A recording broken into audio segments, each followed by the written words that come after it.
11'de uyuyup 2'de uyanmaya çalışıyorum. 1-1,5 saatimi gece ibadetine ayırıyorum. Sabahları saat 8'de, 8.30'da kalkıyorum. 2 rekat sünnetimi kıldıktan sonra cüzümü okuyorum. Bazen bir cüz, bazen de günde 2-3 cüz okuduğum oluyor. Sabah kahvaltısıyla birlikte haberleri takip ediyorum. Arkasından kitap okuyorum. Okuduğum kitapların özetlerini çıkarmaya çalışıyorum. Almanca'ya zaman ayırıyorum. Gün içerisinde egzersizlerimi yapıyorum. Küçücük odamda hafif tempoda 2 günde bir yarım saat koşmaya çalışıyorum. Ailemle yaptığım sohbetlerime devam ediyorum. WhatsApp üzerinden bu sıralar Yasin suresinin tefsiri üzerinde duruyoruz. Ve akraba, eş, dost, hastaları özellikle telefonla arayıp sormaya çalışıyorum.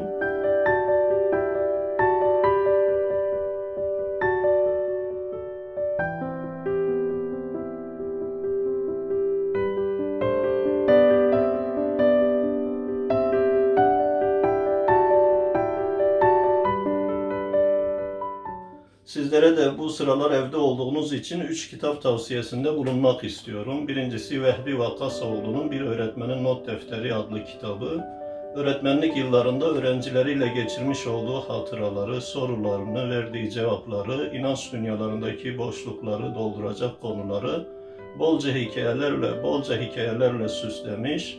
İkinci kitap ise Çocuğunuzla İşbirliği Yapın, Elizabeth Papley'in Yakamoz Kitap Evi'nden, yayın evinden çıkmış eseri. Yazarın hikayesi ilginç. İlk çocuğuna hamileyken annelikle ilgili, çocuk eğitimiyle ilgili bir bilgi sahibi olmadığını görünce araştırmalara gittiğini ve bu araştırmalar sonucunda uzmanlaştığını, eğitim seminerleri verdiğini, çocuk eğitim seminerleri ve konferanslar verdiğini, kitap yazdığını, özellikle kitabında anne babanın çocuk eğitiminde sevgi ve disiplini nasıl dengelemesi gerektiğini ve çocuk eğitiminde çocuğa davranış kazandırma konusunda anne babanın tutarlı ve kararlı olması gerektiğini, tutarlı ve kararlı bir profil çizmeleri gerektiğini, muamelelerinde, kararlarında ve davranışlarında tutarlı, kararlı olmaları gerektiğini güzelce işlemiş. Üçüncü kitap olarak da rahmetli Abdülcelil Candan hocamızın, Allah rahmet etsin, Dinde Aşırılık ve İtidal kitabını özellikle bu zamanın Müslümanlarına ve gençlerine tavsiye ediyorum. Sizleri Allah'a emanet ediyorum.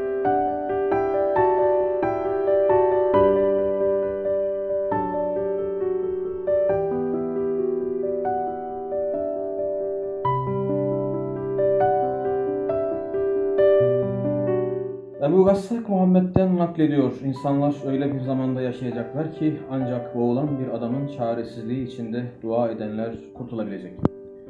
Evet değerli dostlar, zor bir zamandan geçiyoruz. Bu zamanı fırsat olarak görüp tabii okumak gerekiyor. Aileyle birlikte okumak gerekiyor. Daha önce okuduğumuz kitaplar da olabilir. Artık ihtiyacımız neyse o kitaplar. Biz şu anda ne okuyoruz? Daha önce okumuştum ben ama aileyle birlikte okumaya çalışıyoruz. Sahabeden günümüze Allah dostları. Sade bir kitap. İşte tabiinden, evliyanın büyüklerinden bir takım böyle anekdotlar var. Kısa kısa. Hoş bir kitap. Siz de başka bir kitap okuyabilirsiniz, takip edebilirsiniz. Rabbim en kısa zamanda bu illetten kurtulmayı nasip eylesin. Tabii bu süreyi de en güzel şekilde değerlendirmeyi nasip eylesin. Selamünaleyküm.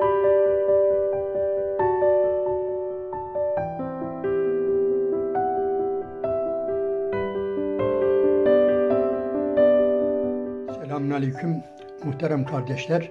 Allah-u Teala bu vakitleri en güzel şekilde değerlendirmeyi bizlere nasip ve müyesser eylesin. Bu özellikle Kur'an-ı Kerim ezberlerimizi, hafızlığımız varsa hafızlığımız, yoksa olduğu kadar ezberlerimizi sağlamlaştırma zamanı. Bu zaman öyle bir zamandır. Bir başka önemi var bunun, bu zamanların nedir?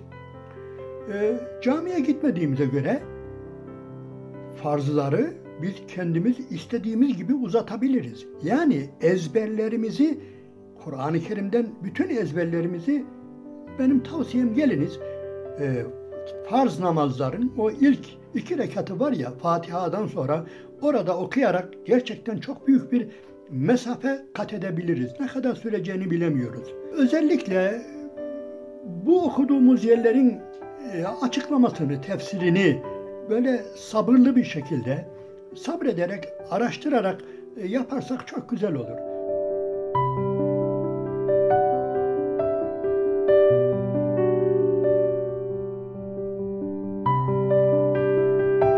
Benim acizane de bu ara söyleyeceğim tavsiyelerden, önereceğim, teklif edeceğim kitaplardan birisi, ben okuduğum halde, daha önce okuduğum halde Muhammed Esed'in Mekke'ye giden yolu bir daha okumanızı tavsiye ediyorum. Çünkü şu ara ben biraz daha Muhammed Esed'in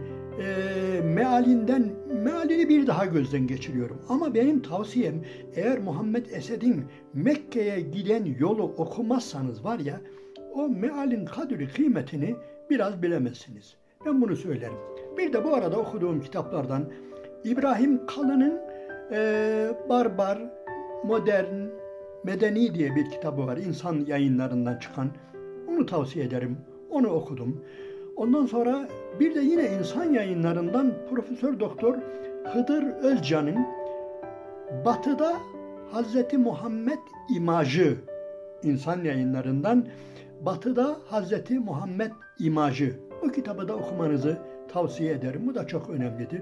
Ve yine daha önce okudum ama bir daha okumak hissettiğim İbn Tufeil'in Haybin Yekzan. O da İnsan Yayınlarından. Bunları tavsiye ederim. Bunun dışında söylediğim gibi özellikle okuduk ama kadri kıymetini bilemedik dediğimiz bazı kitapları yeniden okumak güzel oluyor. Tabii bu arada İslam tarihi mutlaka ve mutlaka bir İslam tarihini de bu arada bitirebiliriz. Benim tavsiyem budur. Yani bir gün dışarı çıktığımızda inşallah salimen bu yasaklar kalktığında, bu acı günler kalktığında yani kazançlı çıkarız. Yani bir bakarız belki yani Allah'tan bela istenmez de elhamdülillah güzel oldu dedirtir Rabbimiz bize. Onun için ben şimdiden Rabbimizden vakitlerimizi en güzel bir şekilde değerlendirmeyi bizlere lütfetmesini niyaz ediyorum. Allah'ın selamı, rahmeti, bereketi üzeriniz olsun.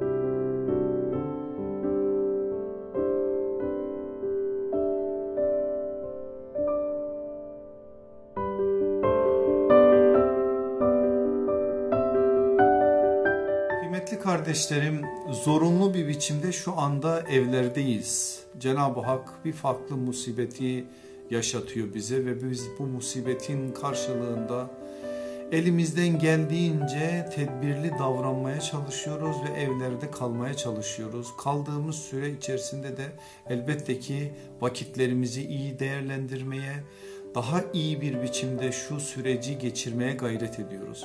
Ben de evdeyim, aynen sanki normal bir zaman gibi sabahleyin erken kalkmaya çalışıyorum, derslerime çalışıyorum, yazılarımı yazıyorum, kitaplarımı okuyorum, araştırmalarımı yapıyorum.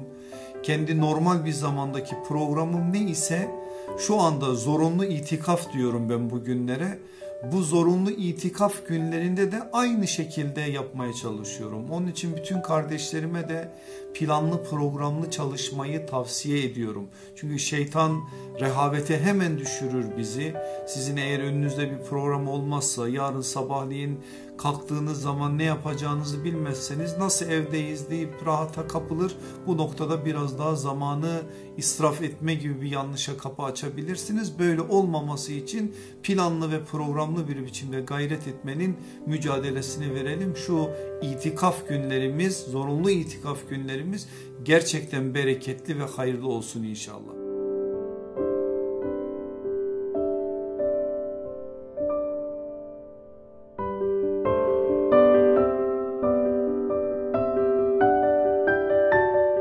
Üç kitap tavsiye edeceğim size. 2 tanesi kendi kitaplarım ama bir tanesi de İsmail Lütfü Çakan Hoca'nın kitabı. İnsani İlişkilerde İlahi Ölçü kitabını tavsiye edebilirim size. Çok güzel bir kitap olarak okuyacaksınız. Özellikle insani ilişkilerde iletişim noktasındaki sıkıntılarımızı, problemlerimizi iyice anlamamız açısından bize bir ve hayra vesile olacak. Bir diğer kitap Sahabe İklimi 4 cilt olarak yazılmış bir kitaptı bu kitap. kitabımız 82 il 82 sahabi diye bir projemiz vardı, çoğunuzun bildiği. O projenin kitaba dönüşmüş bir halidir. Şu zor günlerde özellikle sahabi örnekliliğine her zamankinden daha fazla ihtiyacımız var. Çünkü önümüzde yollar tıkanınca, hayat biraz böyle zorlaşınca, imtihan ağırlaşınca, umutlar biraz gevşeyince bize yeniden ruh olabilecek bir şeyler lazım. Bu ruhu da ancak sahabeden alabiliriz. Onun için sahabe iklimi bu süreçte bizim için önemli bir şey. En son olarak da hadislerle gerçekler, İsmail Lütfü Çakan hocamızın kitabı ki hadislerin güncel yorumlarıyla alakalı çok güzel izahları var. Özellikle Aleyhisselatü Vesselam Efendimizin beyanlarının bugünün dünyasında İslam öncelikli bir hayat yaşamaya çalışan insanların nasıl anlamaları gerektiği konusunda önemli mesajlar var. Kitap biraz kalın gibi gözükebilir. Gözünüzü korkutmasın. Çok rahat, güzel bir dili var. Rahat okuyabileceğiniz kanaatindeyim. Hatta şöyle bir tavsiyede bulunabilirim kardeşiniz olarak. Mümkün mertebe açalım. Konu zaten böyle hadisler. Ailece böyle beraberce sayfa vahdeti dediğimiz, beraberce rahle vahdeti dediğimiz zaten evlerdeyiz. Aile fertleri olarak beraberce okuyalım ki o beraberliğin de ayrıca bize bir rahmeti oluşmuş olsun. Cenab-ı Hak şu andaki bu musibetimizi bir an önce sonlandırsın ve şu zor zamanları rahmete dönüştürme adına evlerimizi medrese edinme, mektep edinme noktasında yar ve yardımcımız olsun. Hepimizi hayırla, selametle, afiyet ile bu imtihanı tamamlamış, diğer kulluk adına bize yüklenen vazifelerini yerine getirme adına da seferber olmuş olan bahtiyar kullarından eylesin. Hepinize Allah'a emanet ediyorum.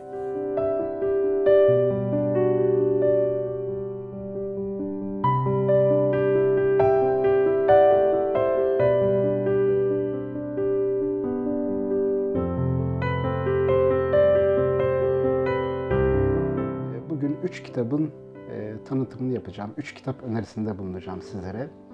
Birinci önereceğim kitap Teknopoli. Şöyle göstereyim. Alt başlığı Yeni Dünya Düzeni. Neil Postman'ın bir kitabı. Ben bu kitabı birkaç yıl önce okumuştum. Bugünlerde tekrar okudum. Gayet güzel, iyi bir kitap. Teknolojinin insan tarafından bir araç olarak kullanılmasıyla teknopolinin yani teknolojik düzenin insanı bir araç olarak nasıl kullandığı, insanı nasıl tükettiği arasındaki farkı gayet iyi veren bir kitap. Kitabın sonunda öneriler bölümü de var. Tavsiye ediyorum. Güzel bir kitap. İkinci önereceğim kitap bir roman. Ahmet Hamdi Tanpınar'a ait Saatleri Ayarlama Enstitüsü. Ben açıkçası bu kitabı biraz geç okudum. 2 sene önce okudum. Okuduğumda da böyle mizahi içeriği yoğun bir kitap beklemiyordum. Gayet güzel, hoş bir kitap. Türkiye'de kendi tarihiyle, kendi medeniyetiyle Batı modernitesi arasında sıkışıp kalmışlığı farklı tipolojiler üzerinden gayet güzel aktaran bir roman. Tavsiye ediyorum. Üçüncü önereceğim kitap bir dua kitabı. Hazreti Hüseyin'in oğlu İmam Zeynel Abidin'e ait olan Sahife-i Seccadiye. Yani bunu böyle bir dua kitabı deyip geçiştirmek istemem. Çünkü dualarla birlikte bir evren tasavvuru, bir varlık tasavvuru, bir Allah tasavvuru, bir tabiat tasavvuru da veriliyor. Kişilik tahlilleri yapılıyor. İnsanın hem kendi içine hem de dışına yaptığı yolculuğa da dualarla birlikte şahit oluyorsunuz. Bugünlerde özellikle başucumuzdan eksik olmaması gereken bir kitap Sahife-i Seccadiye diye düşünüyorum.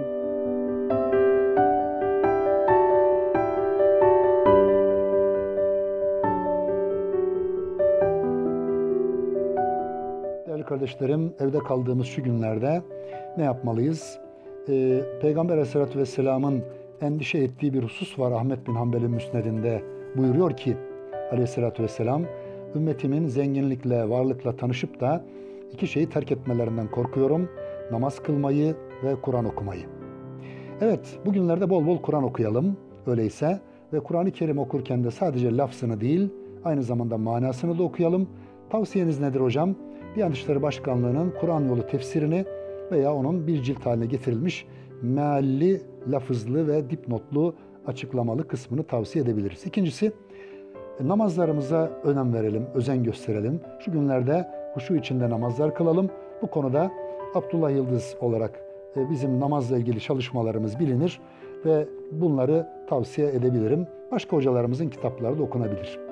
Başka, Ramazan ayı yaklaşıyor ve biz Ramazan ayında özellikle şimdiden oruçla ötelere seyahat, iç dünyamıza, iç alemimize yönelik bir seyahat yapmak suretiyle kendimizi şimdiden Ramazan ayına hazırlamalıyız ve o Kur'an ayı olan Ramazan ayında inşallah kendimizi tepeden tırnağa yenilemeli ve Kur'an'a göre çek etmeliyiz. Ve dolayısıyla Ramazan ayından da tepeden tırnağa yenilenmiş olarak çıkmalıyız. Rabbim Kur'an okumayı, namazı gereği gibi kılmayı ve Ramazan ayında iç dünyamıza seyahat anlamında güzel oruçlar tutmayı ve yeniden dirilmeyi nasip eylesin. Allah'ın selamı, rahmeti, bereket üzerinize olsun.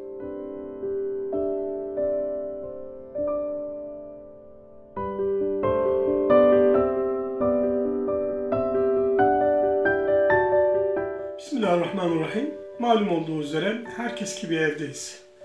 Evde vaktimiz, bir Müslümanın vakti nasıl geçmesi gerekiyorsa öyle geçiyor diye ümit ediyoruz. İbadetlerimizi yapıyoruz, okumalar yapıyoruz, ailece kendi aramızda sohbet edip konuşuyoruz. Bunlar bir araya geldiğinde diyebilirim ki vakit ancak bize yetiyor. Böyle zamanlar okumak için büyük fırsat zamanlarıdır. Neler okunmalı? Öncelikle şunu ifade etmem lazım ki üst üste yığarak okumak iyi bir okuma biçimi değildir. Bunun için not tutarak okumak gerekiyor. Mümkün oldukça not tutarak okumak gerekiyor. Ev halkıyla müzakere ederek okumak gerekiyor. Mümkünse telefon bağlantısıyla ve diğer bağlantılarla müzakereler yaparak okumak gerekiyor ki okuma verimli hale gelsin. Aksi halde bu tür dar zamanlardaki okumalar çok olduğu halde verimsiz kalabiliyor. Bu yarıdan sonra ben özellikle İmam Hasan el-Benna'nın risalelerinin titizce not tutularak okunmasını öneririm. Arkasından Seyyid Kutub'un Yoldaki İşaretler veya İslam'da Sosyal Adalet kitabı çok iyi bir tercih olur. Yine böyle günler için zannederim Türkçe'ye çevrilmemiş ama Semerkandi'nin Et-Tenbihul Gafilin adlı kitabı gerçekten çok harika bir ahlak kitabı. Bunun verimli bir okuma olacağını düşünüyorum.